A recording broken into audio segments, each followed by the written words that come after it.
잠언 3장 26절 우리 같이 읽으십시다. 같이 읽죠. 시작. 대전 여호와는 내가 의지할 이시니라. 내 발을 지켜 걸리지 않게 하시리라. 잠언 3장 26절 말씀. 아멘. 오늘 본문의 말씀을 보면 예수님께서 제자들에게 이르시는 모습이 나오죠. 갈릴리에 모일 때에 예수께서 제자들에게 이르시되 인자가 장차 사람들의 손에 넘겨져 죽임을 당하고 제3일에 살아나야 할 것을 말씀하고 있습니다. 마태복음 16장을 보죠.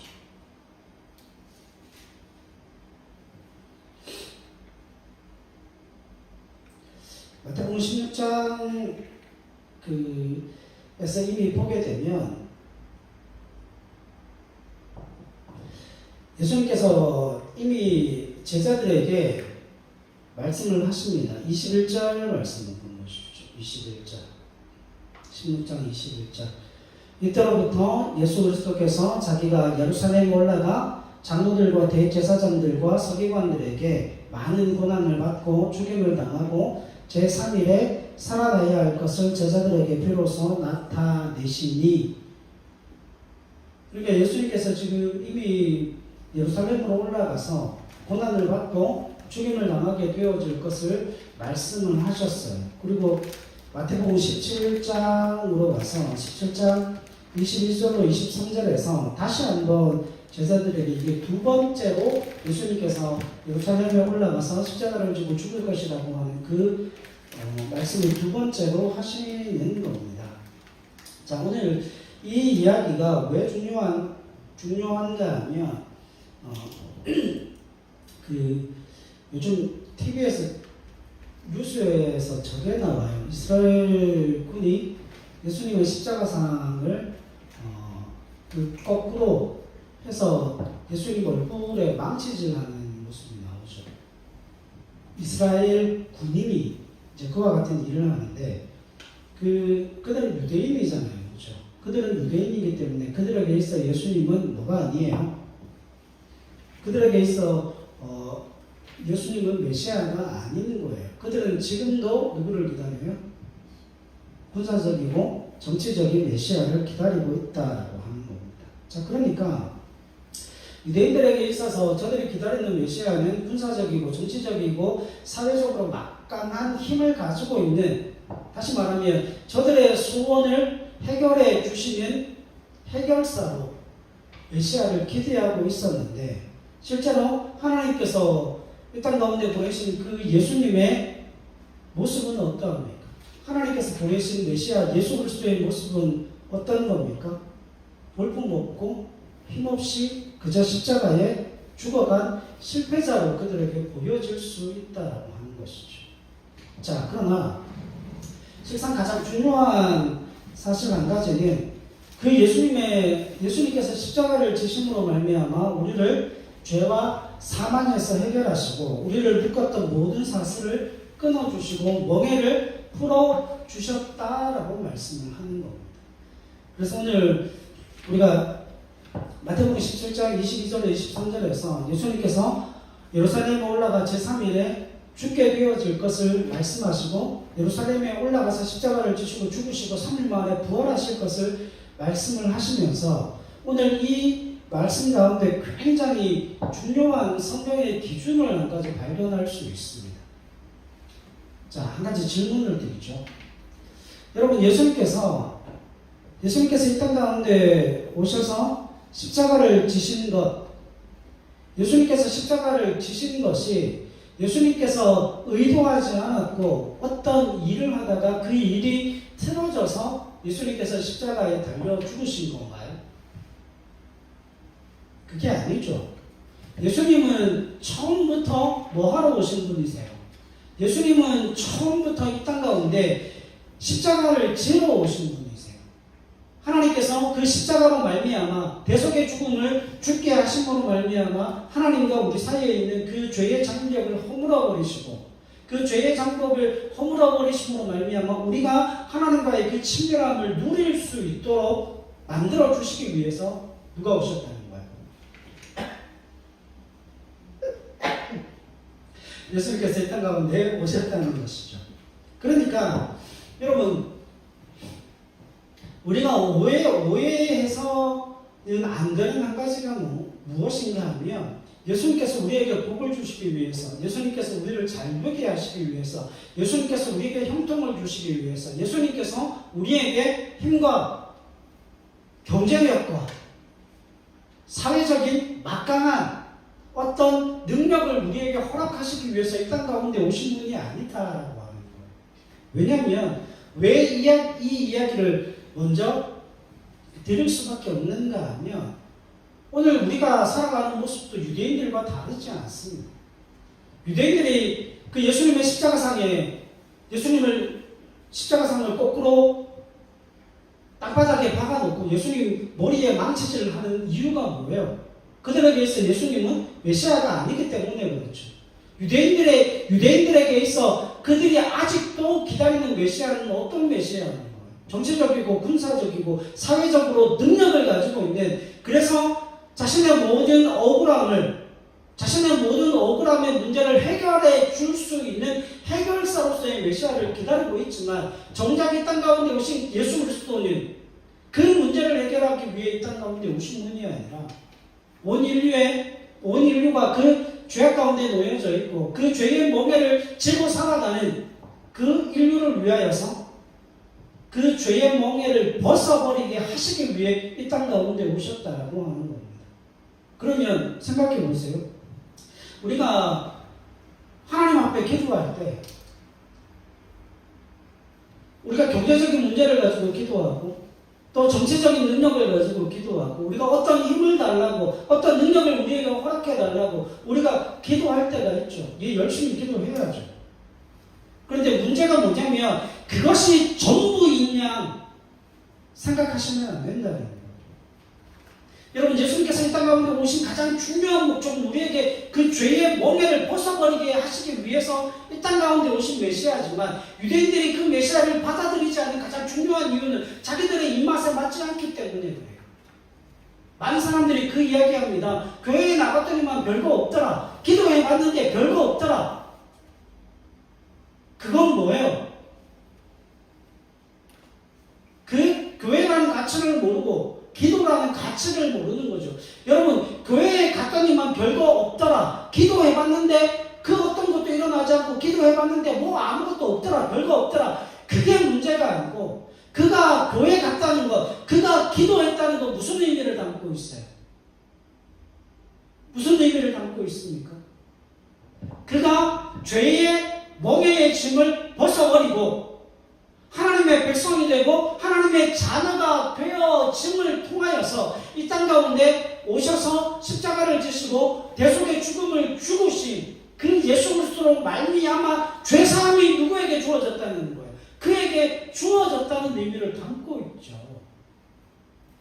그래서 지금 마태복음 17장 22절로 23절에서 예수님께서 그 제자들에게 내가 인자가 장차 사람들의 손에 넘겨져 죽임을 당하고 제3일에 살아나리라 그 말씀을 왜 하시는가 하면 지금 제자들이 무슨 마음을 먹고 있는 거예요? 제자들도 그 예수님을 앞세워서 어떤 한 자리를 정치적인 힘을 가지고 경제적인 부를 누리고 싶어하는 그 간절한 바람과 기대와 소원이 그들에게 있기 때문이에요. 그러나 그게 뭐라는 거죠? 오해라고 하는 거죠. 여러분 예수 믿는 많은 사람들이 실망하는 이유가 뭐예요? 예수 믿는 많은 사람들이 실망하는 이유가 뭐죠? 내가 바라고 소원하고 기대하는 바가 이루어지지 않기 때문이잖아요. 뭐 하면서 예배했잖아요. 헌금 드렸잖아요. 기도하면서도 내가 바라고 원하고 소원하고 기대하는 바가 이루어지지 않으니까 기도하면서도 예배하면서도 낙심하고 절망하고 좌절하는 영혼들이 얼마나 많은지 몰라요. 이건 정말 너를 몰라서 그래요. 여러분 그 예배와 기도와 헌금과 우리의 신앙상 행위들을 통해서 우리가 하나님 앞에 무엇인가를 원하고 바라고 기대할 수 있다라고 하는 것은 그것이 이루어지기 이전에 우리가 누구라는 거예요? 하나님의 자녀라는 거예요.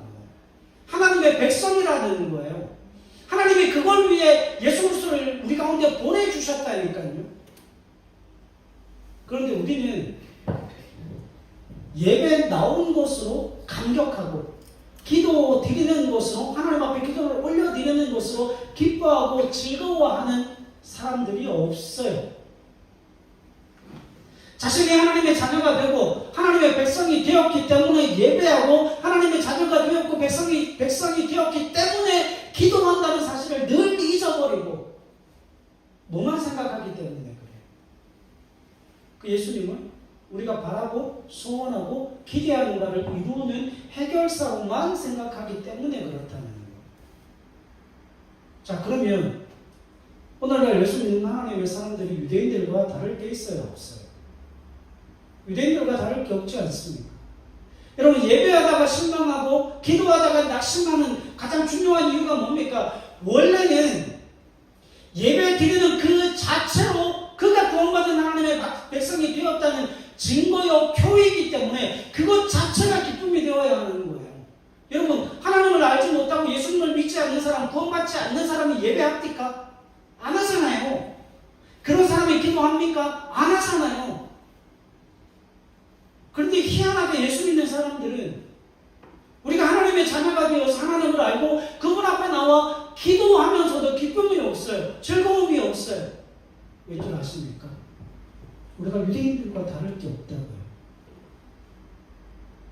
우리가 예배하고 기도하는 그것 자체로 하나님의 뜻이 내 안에 이루어졌음에도 불구하고 내가 바라고 소원하고 기대하는가, 언제나 내가 예배하는 것과 기도하는 그것을 통하여서 하나님의 자녀가 되고 백성이 되었다라고 하는 그 증거요 표임에도 불구하고 그것을 통하여서는 기쁨과 즐거움을 얻지도 못하고 누리지도 못하면서 우리가 바라고 소원하고 기대하는 바가 이루어지기만을 기대하면서 마치 주님을 우리의 문제를 해결하는 해결사로만 여기기 때문에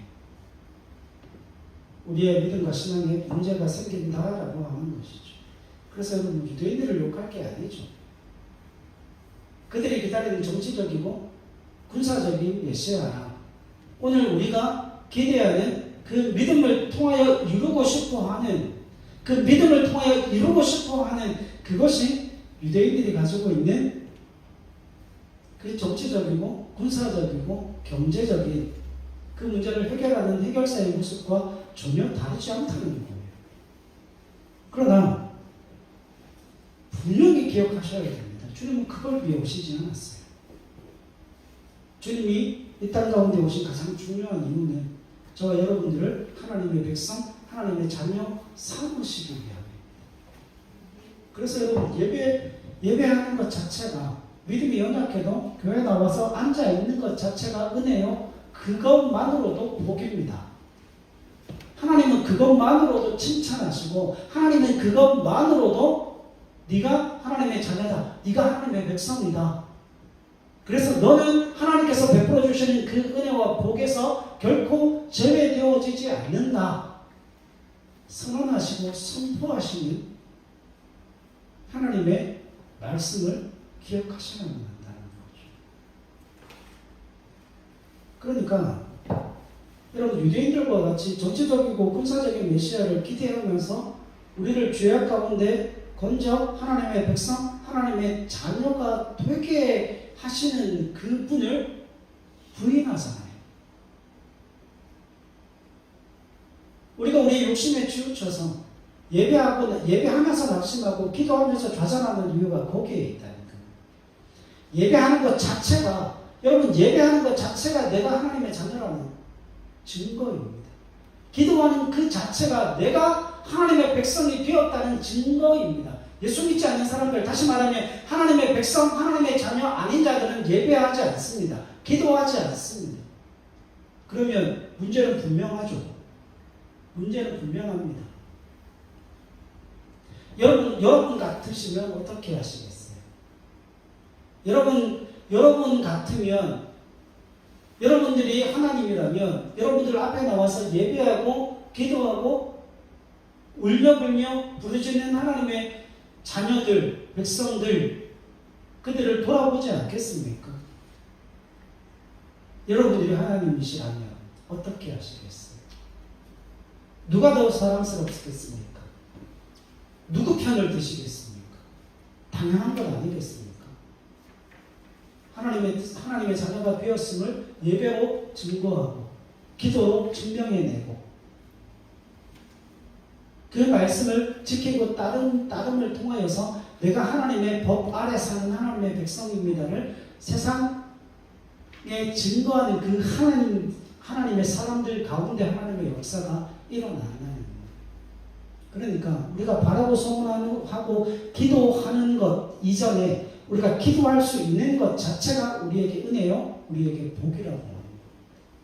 그래서 여러분 기도가 재밌어야 하는 거예요. 그래서 예배가 즐거워야 하는 거예요. 왜? 하나님께서 나를 인정해 주시는 자리고 내가 하나님으로부터 인정받는 자리이기 때문에 그렇습니다. 디모데후서 4장으로 가보십시다. 디모데후서 4장 1절로 8절입니다. 디모데후서 4장 1절로 8절 읽읍시다. 시작.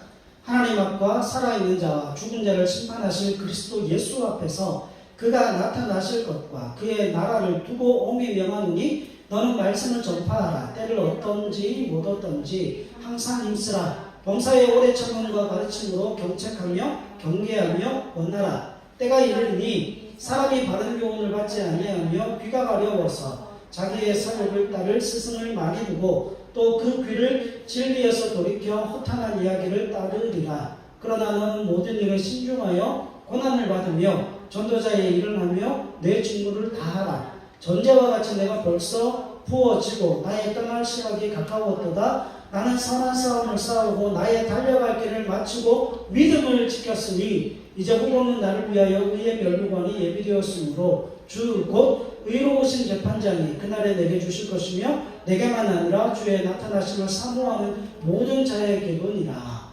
아멘. 여러분 이건 단순히 다른 문제가 아니에요.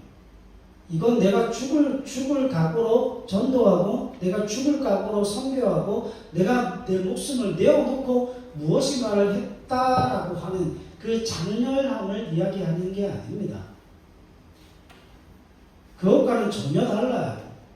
사도 바울이 살아있는 그 삶의 순간부터 그 다메섹 도상에서 그가 유대인이었잖아요. 그가 유대인이었을 때 어떤 메시아를 기대했습니까? 군사적이고 정치적인 그 메시아를 기대하던 사람이었지만 다메섹으로 가는 그 길에서 예수 그리스도를 만나고 난 이후에 그의 인생이 바뀌었죠. 그의 인생이 바뀌고 난 이후에 가장 중요한 어떤 일이 그의 삶에 일어났다는 거예요. 어떤 삶이에요? 7절에 나와 있습니다. 나는 선한 싸움을 싸우고 나의 달려갈 길을 마치고 뭐를 지켜요? 믿음을 지켰으니. 여기서 제가 믿음이라고 하는 게 뭐라고 그랬습니까? 하나님의 일하심을 믿는 거예요. 하나님이 내 편이심을 믿는 거예요. 하나님이 내 삶의 자리에서 나와 함께 동행하시는 그 아버지이심을 내가 믿음으로 고백하는 거예요. 그래서 오늘 목사님이 그 이야기를 합니다. 예수 믿는 하나님의 사람들에게 있어 가장 중요한 신앙의 고백 한 가지가 아버지예요. 아버지. 누구를 아버지로 불러요? 하나님을 아버지로 부를 수 있는 그 모든 은혜와 그 모든 영광과 그 모든 영예가 누구에게 주어졌다는 겁니까? 자녀들에게 주어졌다는 겁니다. 그러니까 이런 의미가 되어집니다. 여러분 사도 바울은 그가 살아있는 동안에 전도 여행을 통하여서 죽을 고비를 수없이 넘겼죠. 태장을 3번이나 받았대요. 39대를 맞았다는 거 아닙니까? 3번을 맞았어요. 그렇게 맞으면 사람이 고반 죽습니다. 복음을 전하다가 그와 같은 고난을 당하고 그와 같은 어려움을 당했다. 그 이야기를 하는 게 아니에요. 7절에 있는 말씀과 같이 사도 바울이 선한 싸움을 싸운 그 싸움은 어떤 싸움이에요? 믿음을 지키는 싸움이에요. 어떤 믿음요? 하나님이 나와 함께 하신다는 믿음이요. 하나님이 내 편이다라고 하는 믿음이요. 다시 말하면 이런 거예요. 사도 바울에게 있어 하나님은 아버지입니다. 언제나 나와 동행하시고 내가 어디를 가든 나와 함께 하시는 그 하나님께서 내가 고난받을 때도 아버지는 그 자리에 함께 계시고 내가 기쁨과 즐거움 가운데도 아버지는 그 자리에 함께 기쁨과 즐거움을 누리시고 함께 공유하시는 아버지이시다는 거예요. 그런데 이 은혜는 누구밖에 누릴 수가 없어요. 누구밖에 누릴 수가 없어요. 자녀들만 누리는 은혜예요. 여러분 아시잖아요. 우리 자녀들이 우리에게 와서 아빠 나 뭐가 필요해? 뭐 사주세요. 그 이야기를 하면 부모가 어떤 마음이 들어요? 그걸 외면하고 물리칠 부모는 없지 않습니까? 애틋해요. 다 해주고 싶어요. 그런데 이 아이가 옆집 아저씨한테 가가지고 아저씨 나 이게 필요하고 이게 필요하고 이게 필요한데 좀 사주세요. 귓방맹이를 안 맞으면 다행이죠. 옆집 아저씨와 아빠의 차이는 뭐죠? 여러분 옆집 아저씨는 우리에게 관심이 없어요. 옆집 아저씨는 우리가 어떤 삶을 살아가는지에 대하여서 전혀 관심이 없어요. 아버지는요. 아버지의 가장 첫 번째 질문이 그거 아닙니까? 오늘 뭐 먹었어? 밥은 먹었어? 점심 때 뭐 나왔어? 학교 재밌었어? 친구랑 잘 놀았어? 여러분 부모의 관심사가 왜 그렇죠? 그 아이에게 온통 신경이 다 가 있는 겁니다. 여러분 우리가 생각할 때에 우리의 믿음에 있어서 가장 중요한 문제 한 가지가 해결되어지지를 않는 거예요. 여러분 응답은 하나님께 있습니다. 응답은 하나님께 있지만 우리는 뭐 할 수 있어요? 그 아버지에게 기도할 수 있어요. 여러분 그 아버지에게 기도하는 것으로 우리는 기쁨을 누리면 됩니다. 그 뒷면은 누가 책임지셔요? 아버지가 책임지는 거예요. 그걸 해주시던 그걸 안 해주시던 그 안에는 아버지의 뜻이 있을 겁니다. 그건 뭐예요? 우리가 받아들이면 되는 일이죠.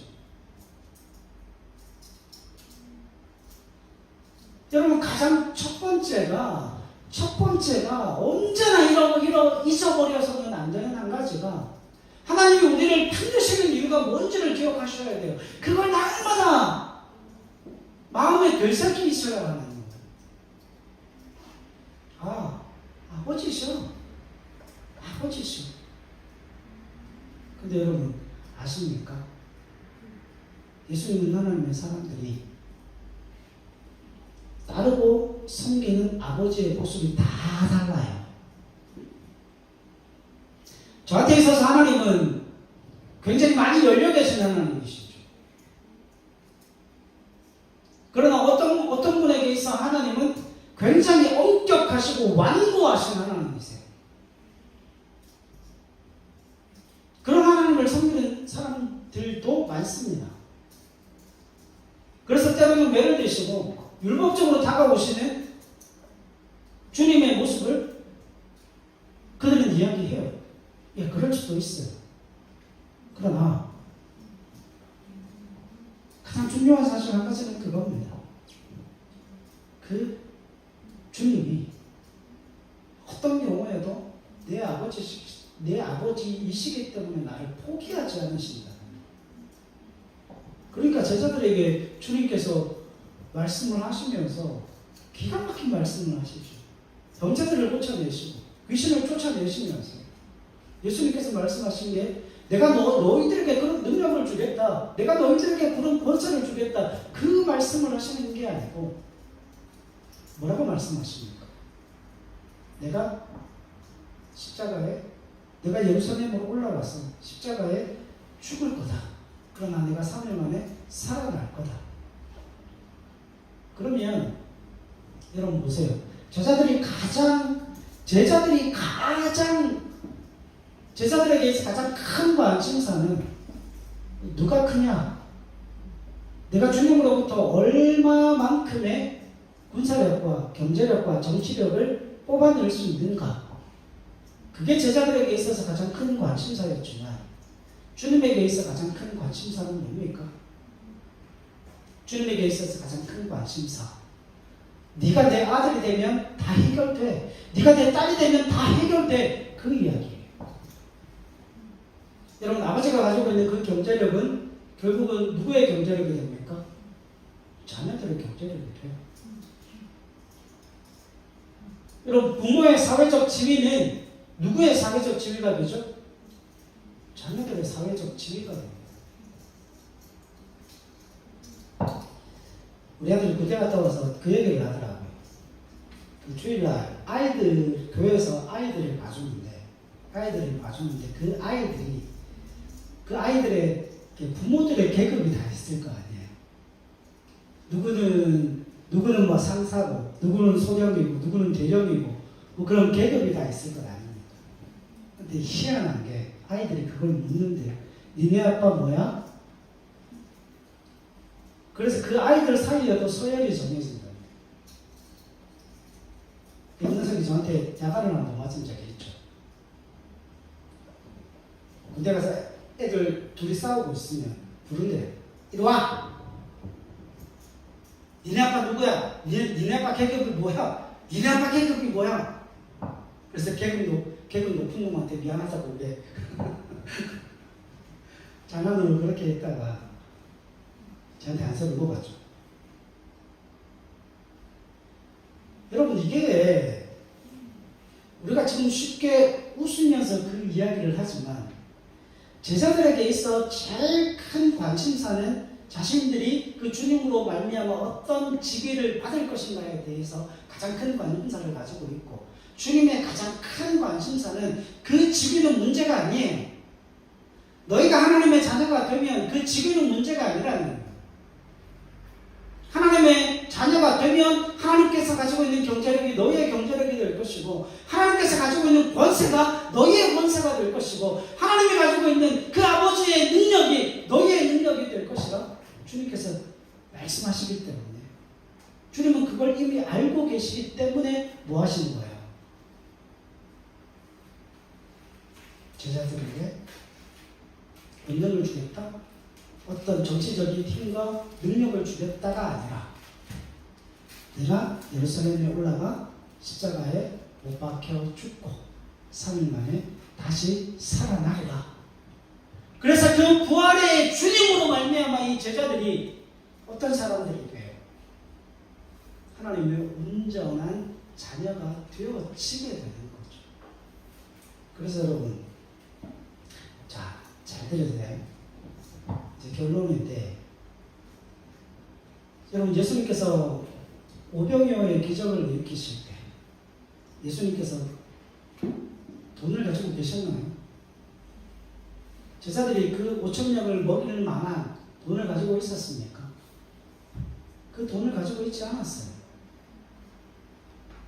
문제는 뭐예요?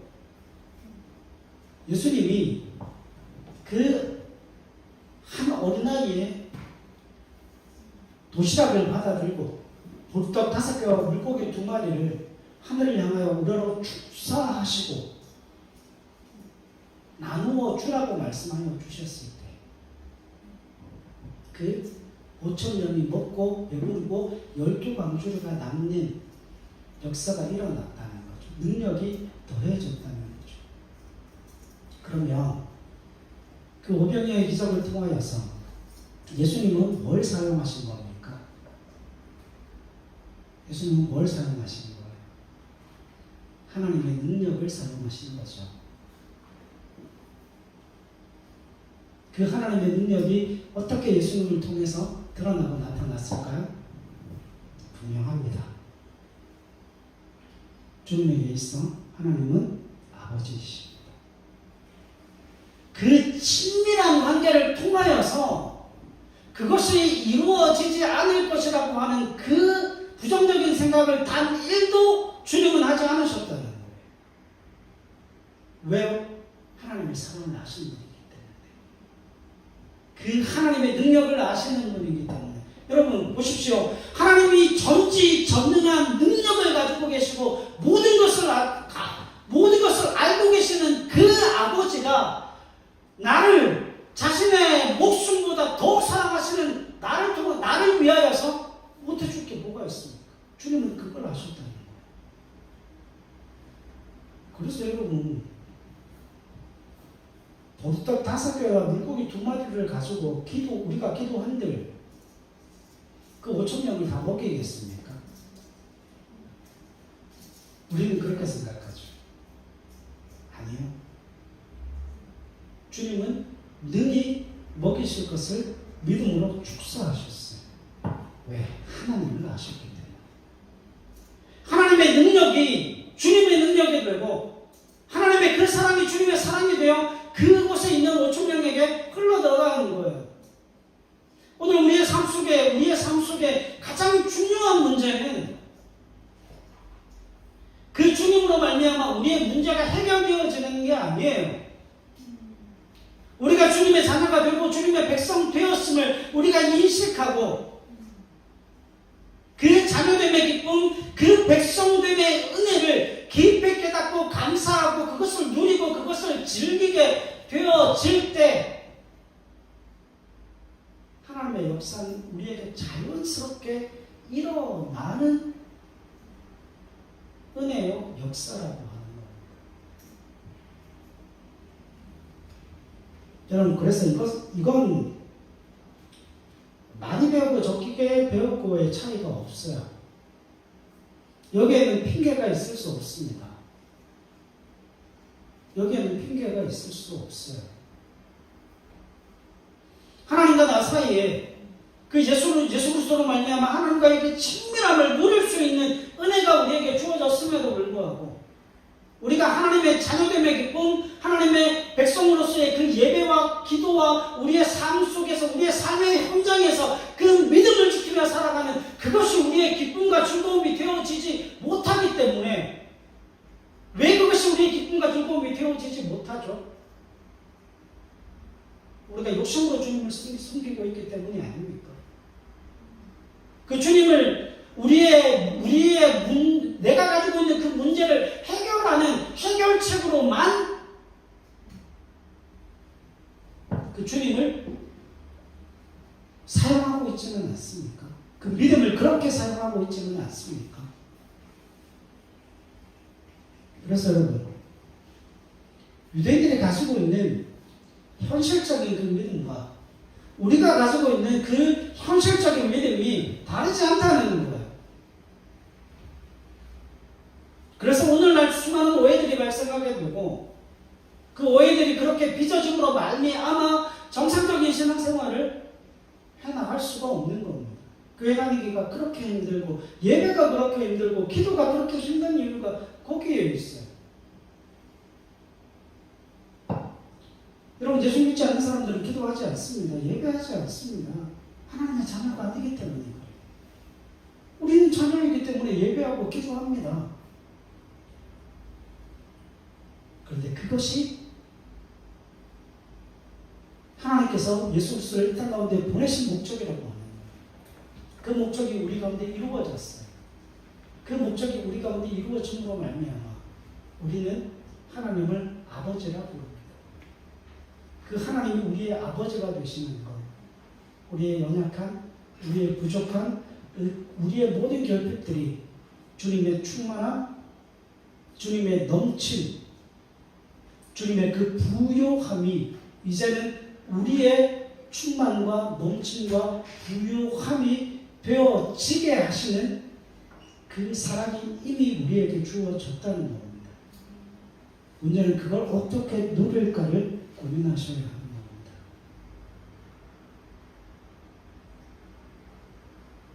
그래서 여러분 그 관계에 대한 친밀함이 있으면 두려움이 없어요. 관계에 대한 친밀함이 있으면 두려움을 물리칠 수 있습니다. 왜? 내가 그분을 알기 때문에. 그분이 어떤 분인 줄 알고 그분이 나를 어떻게 살아가시는 줄 내가 알기 때문에 두려움이 없어질 수 있다는 겁니다. 그 두려움을 몰아낼 수 있다는 겁니다. 우리가 그런 믿음을 지켜 나아가는 하나님의 사람 되어질 수 있기를 바랍니다. 우리가 예배할 수 있으니, 기도할 수 있으니, 하나님의 말씀을 읽고 그 말씀대로 우리의 믿음을 지켜 살아갈 수 있으니 여러분들의 힘과 능력과 지혜와 권세가 되어질 수 있기를 주님의 이름으로 간절히 부탁을 드립니다. 기도하겠습니다.